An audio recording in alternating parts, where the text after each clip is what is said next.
Hello and good afternoon. Welcome to today's live English lesson here on the AM Language YouTube channel. I'm your host Richie, and I hope you've all had a very good week. It is a Friday. Let me just see if I can adjust the lighting for a second. There we go. Well, I think that's a little bit brighter. I think that's a bit better. Yeah, I hope you've all had a good week. It's Friday, so that's always great. Please make sure you subscribe to the channel, as always, and like and share the video. In today's lesson, we are going to be looking at word building, and well, as you can imagine, we are going to develop your range of vocabulary. Arena A. Welcome to today's lesson. Thank you for being the first one. And Arena F, as always, thank you very much for being here.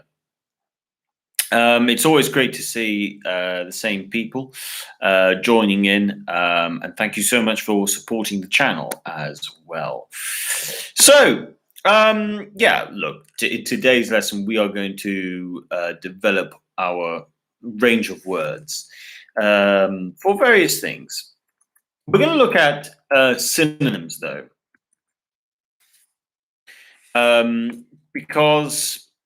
simply because it's a good place to start, and from there we'll see how we can progress. I mean, one of the things Alida, hello, welcome back to the channel. Buenos dias from where you are in the world, in Argentina. Thank you very much for joining. Yeah, we're going to look at building the synonym department. But one of the things we're also going to look at is, when appropriate, we will also have a little look at other things, such as prepositions. So if we change the word, do we have to change the preposition, for example? Just so it's always good to learn these things. Now, for example, let's say we go with something like this. Okay, I'm going to give you a simple example. We're going to go with a verb to begin with, and let's say we're going to go with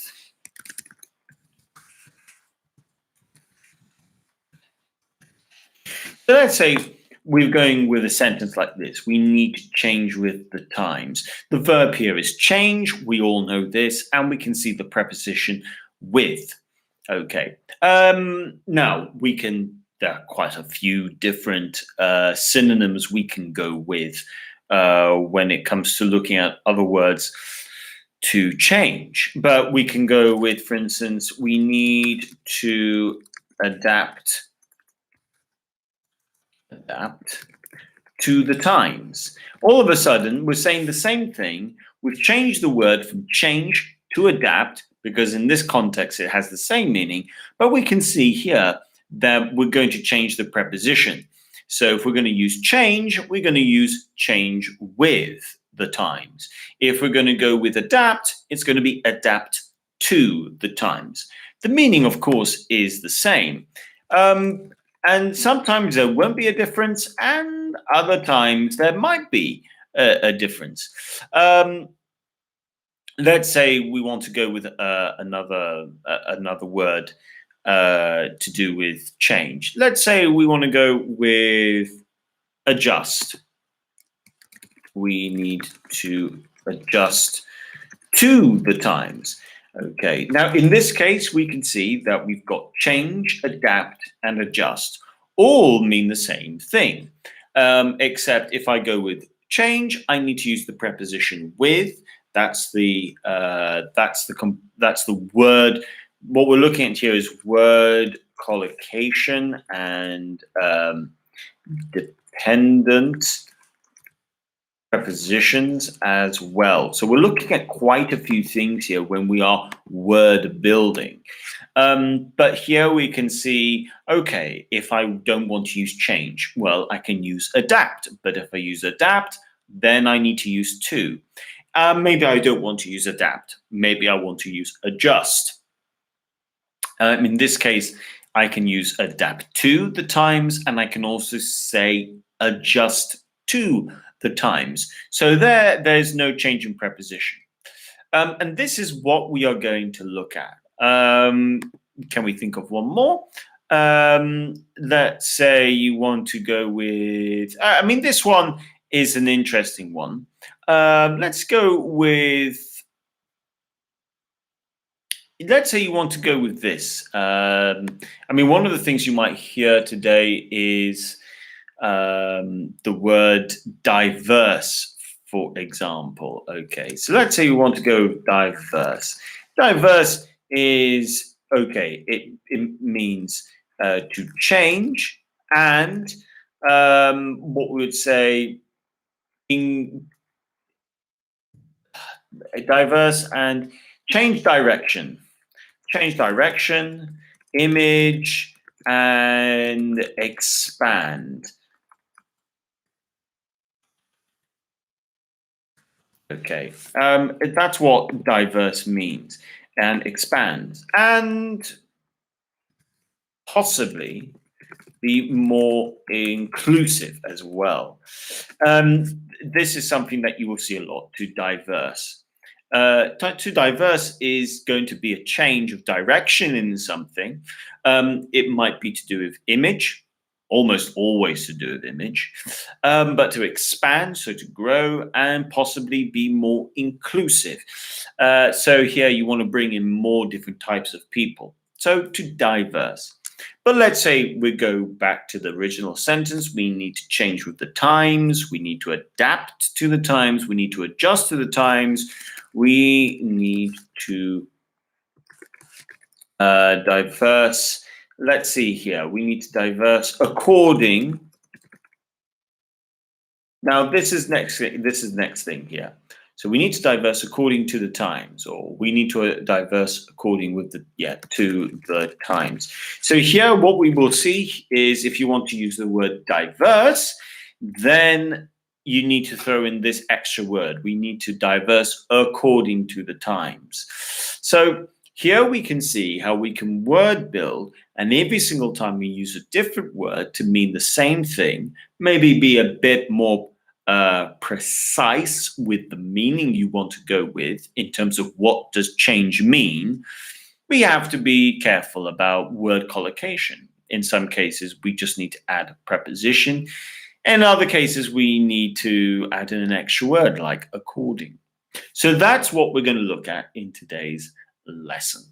So let's go in with something slightly different.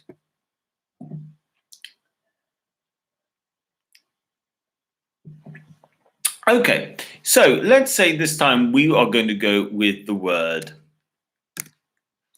Let's start off nice and simple. Okay, we're going to go with, let's say, this is actually going to be a good one. So let's go with begin. Okay, begin. Okay. Okay, so let's say we can say this began last week. Okay, a nice simple sentence. And you could already hear me come out with a synonym. A nice easy one, this started last week.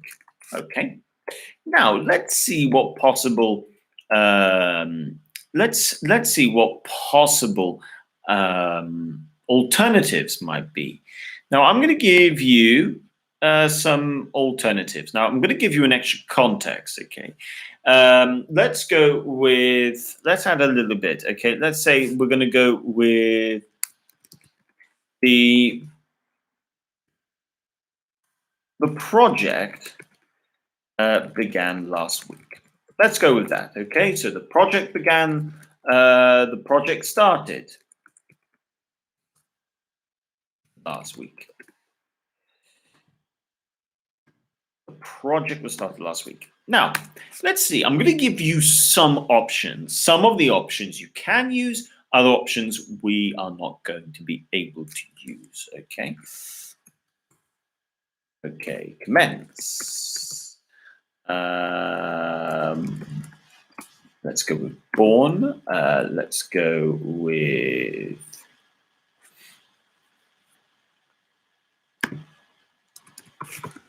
initiate.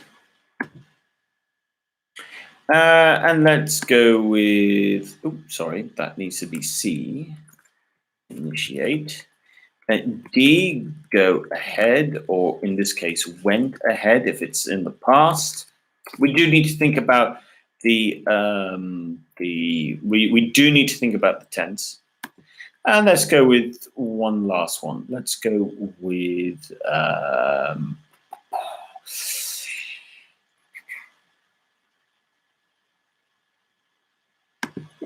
this is a good one.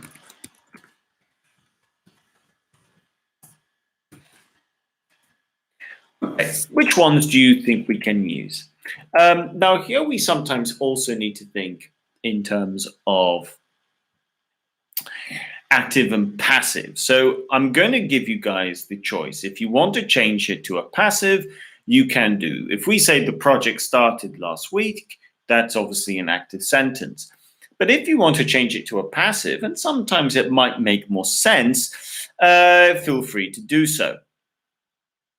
Okay, we also need to think about the, we are talking about the past. So let's see what you guys go with. Do you think you can you use all of them? Can you use two of them?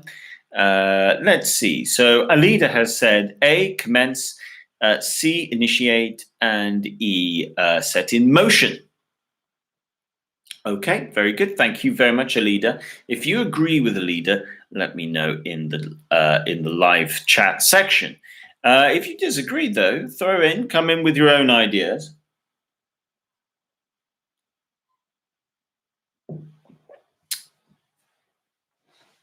Okay, this light is very bright at times. I'm going to change it to, yeah, I think that's a softer color.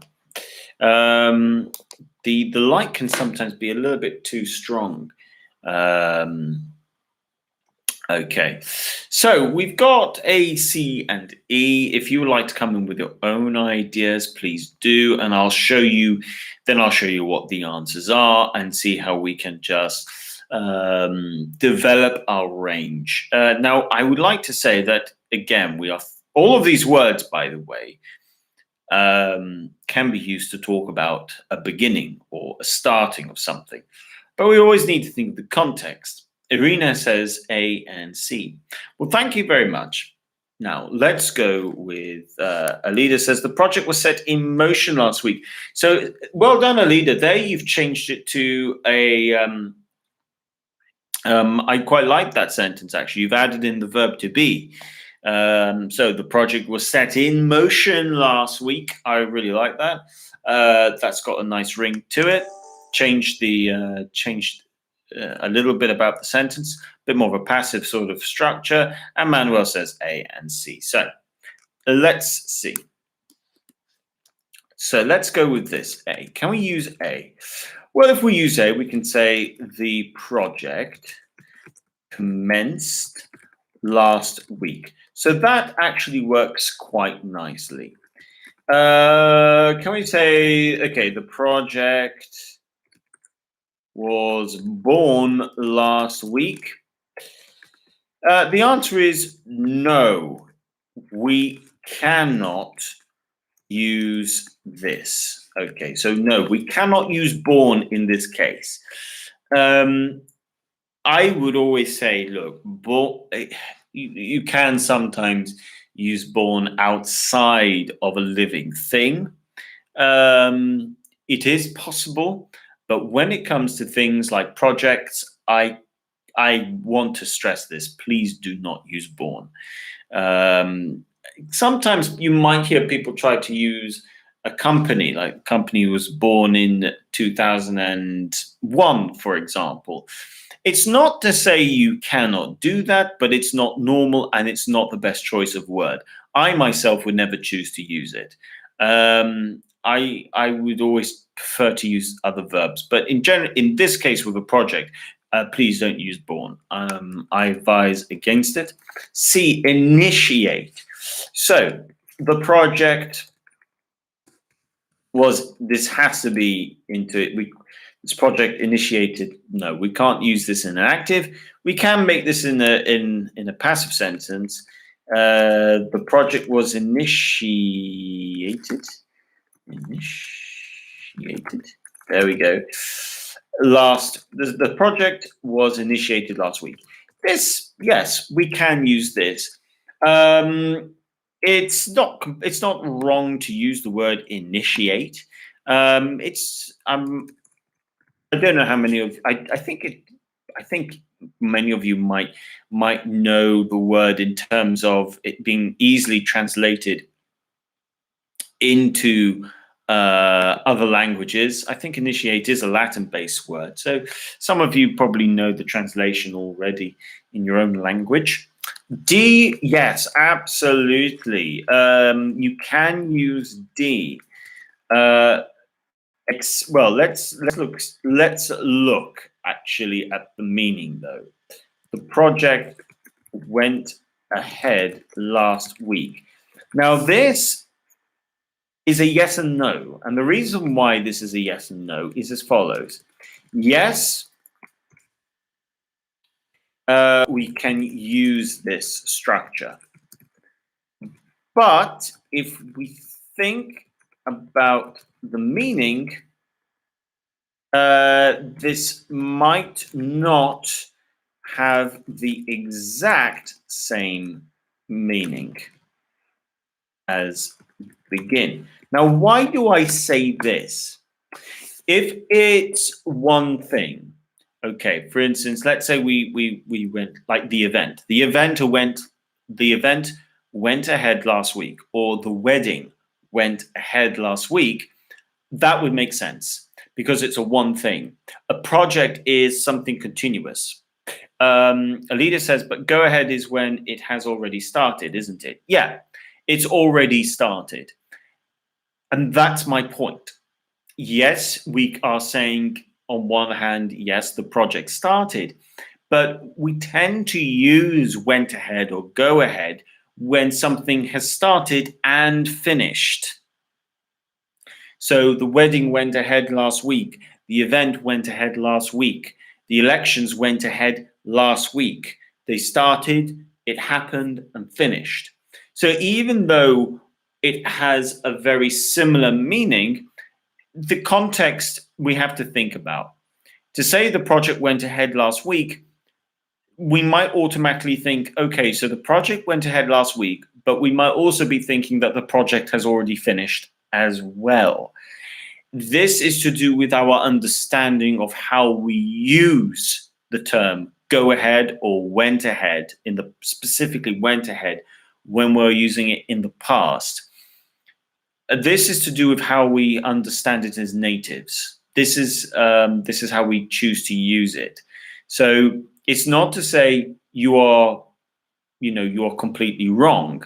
The meaning is there, but how we interpret the word, or in this case, how we interpret went ahead, might give us the impression that the project went ahead and finished. It doesn't automatically give us the same understanding as if we said the project commenced last week or the project was initiated last week. There, it's quite clear that, okay, the project started, but we're not going to automatically think, okay, so the project started and it's finished. This is something we have to think about. So D is a yes and no. Now, let's move on to the next one, E. Now, E is definitely going to be a yes. The project was set in motion last week. Here, what we can see here is if the project was set in motion last week, okay, the project started. It does not in any way give us the idea that the project started and finished. So A, yes. C, yes. E, yes. So well done. Elida and Irina. You got the majority of these correct.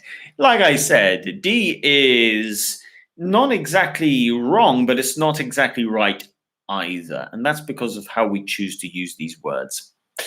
So let's go on with the next one, okay? Let's now go with,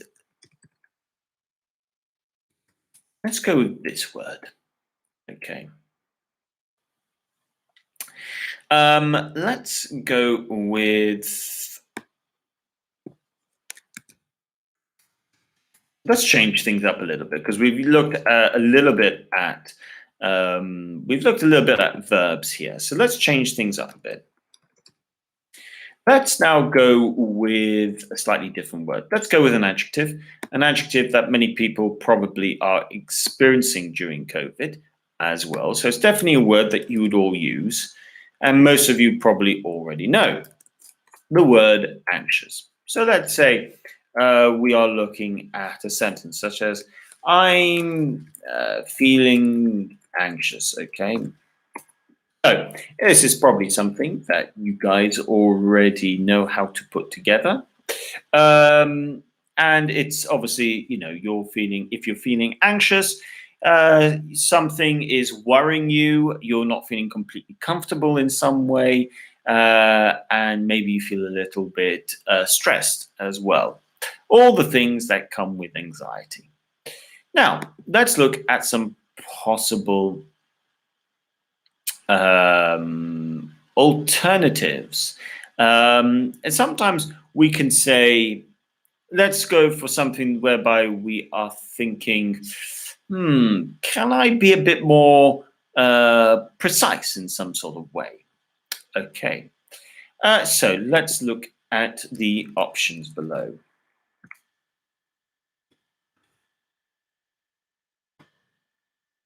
In fact, let's go with an even more specific context. Okay, I'm feeling anxious about my work. Okay, something that you all might be feeling.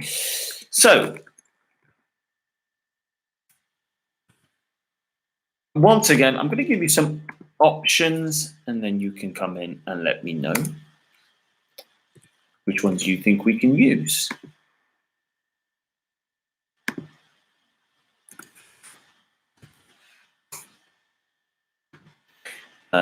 Let's go with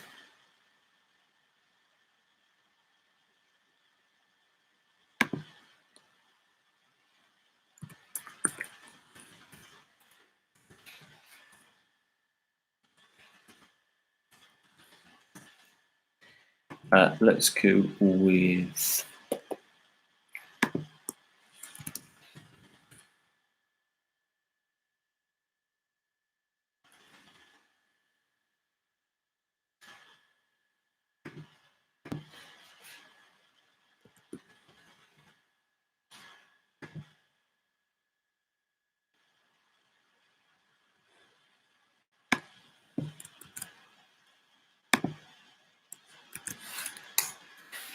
and finally, let's go with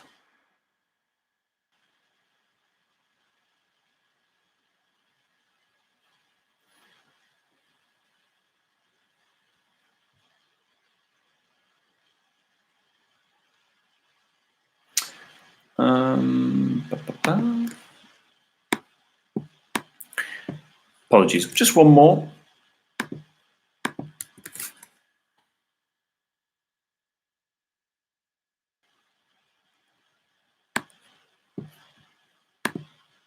And there we go. So which ones do you think we can use? We've got apprehensive, nervous, uneasy, laborious, and unglued. Which ones do you think we can use? Let me know. I feel a little bit. So I feel apprehensive, I feel nervous, uneasy, laborious, and unglued. Which ones do you think we can use? Can we say, I'm feeling, hello, Roch Perez. Welcome to today's lesson. Thank you for joining. We've got quite a few people watching now, which is good. We've got Manuel, Alida, Irina, A, and Irina, F. So Alida says A and B. Perez says B. And then hello with exclamation marks. So far we're saying, Alida says that we can say I'm feeling apprehensive about work, and both of you have said I am feeling nervous about work. Irina has said A, B, and E, so I'm feeling unglued about work. And Irina F says A and B. Okay, and Manuel says B. Okay, let's have a little look. Unglued. An interesting one. We'll have a little look at unglued in terms of what it means. It's not necessarily impossible. Let's have a little look. So A, yeah. I'm feeling apprehensive. Yes, this is correct. We can definitely say this. B, I'm feeling nervous about work. I don't know unglued, says Alida. Sure, not to worry. We'll have a little look at it. C, I'm feeling uneasy about work. So far, yeah, all of these are correct. A, B, and C are correct. Okay, we can definitely use that. Now let's look at D. I'm feeling laborious about work. No, we're not going to be able to use laborious. Laborious definitely is related to work though, but it's going to have a different meaning. So if we say laborious, we're going to say I'm feeling my work is laborious. Now, if you use laborious, what you are in fact saying, and it's a good word to know, is it's when the job or process is long, difficult, and boring. So let's just put that in over here. It's a good word to know, but it doesn't have the same meaning as anxious. So if you say and notice how I've just changed the word order. I'm not going to say I'm feeling laborious.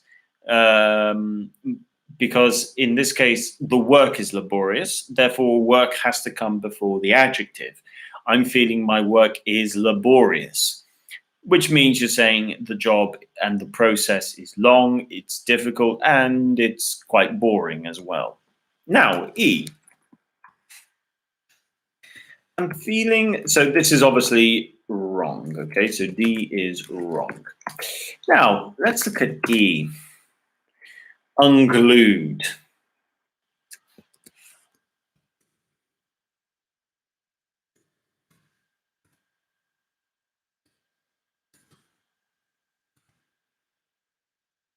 I'm feeling unglued at work. Can we actually say this? I wouldn't, to be honest.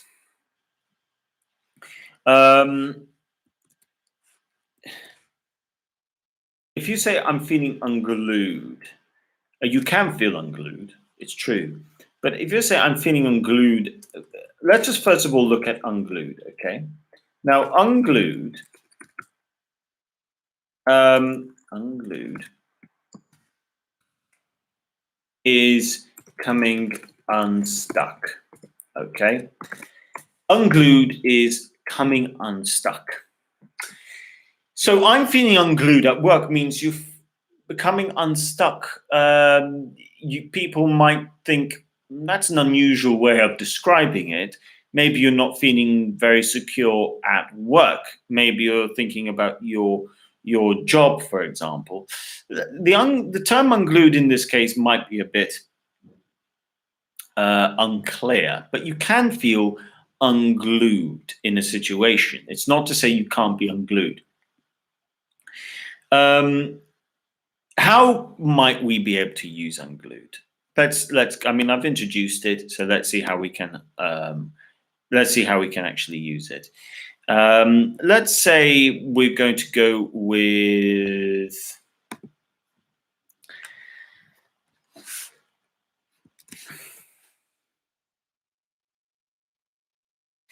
actually, let's go with this. I'm just going to change something here.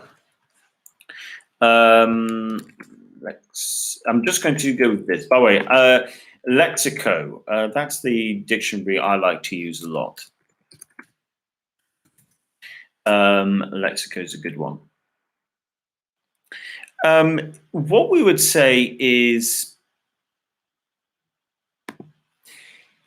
we can use it when we're saying our mind is effectively becoming very, very confused and emotionally strained.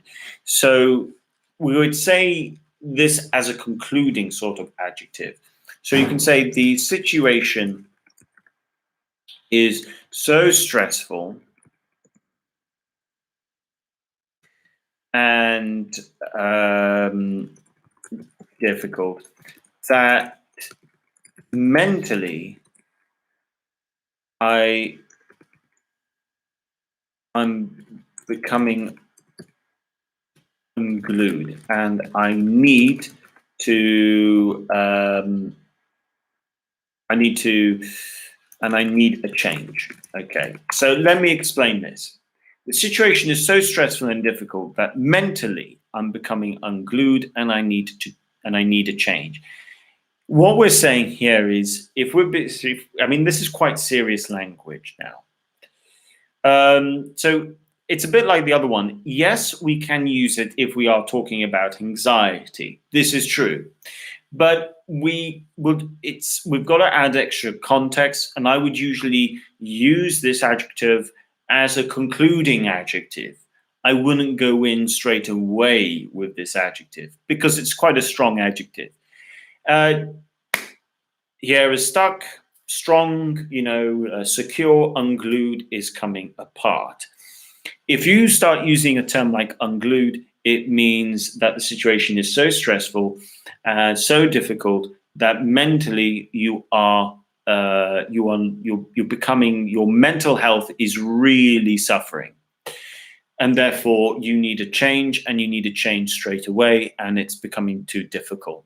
It's a strong adjective, and I would only suggest you use it in the most serious of situations. I would not go around using the term unglued. But it's a good one to know because it's a strong word, and sometimes I mean, put it this way: instead of saying I'm extremely anxious and I'm extremely worried and I'm finding things really difficult, to really sort of make it clear, look, I'm finding it too difficult and mentally I'm becoming unglued. I can't deal with it. So this is when you really cannot deal with the situation anymore. So we've had a look at a range of different adjectives there for this one, but it's a good one to know. But like I said, I would only use it. So it's a non-gradable adjective. Yeah, I would not be using the word very. I'm not very unglued. I wouldn't be saying I'm becoming very unglued. No, unglued is strong. I'm becoming unglued. Yeah, I wouldn't be. You're quite right there. It's not a gradable adjective.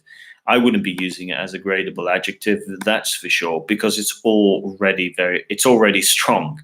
It's a bit like delicious. We don't say very delicious. We just say delicious. So yes, thank you very much, Alida. Good one. Yeah, it's a non-gradable adjective, so we don't add very. I'm becoming unglued.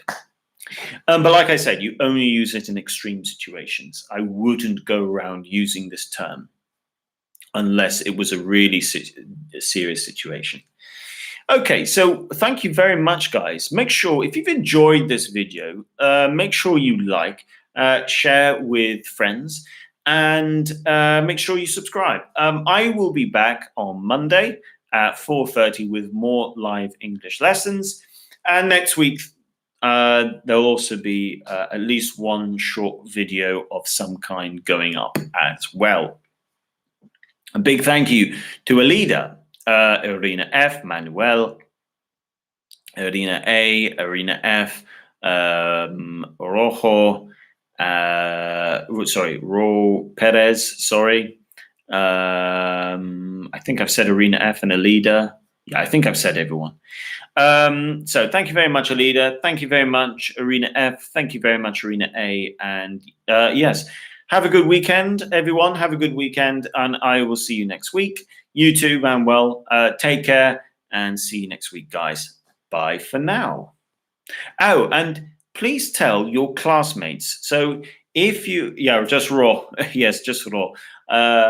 So thank you very much, Perez. So, and by the way, guys, tell your classmates, if you're having classes at AM Language, tell your classmates about the daily live online English lesson. Okay, tell them about it. Get them to join. Bye, everyone. Have a great weekend. See you on Monday, 4:30. Bye for now.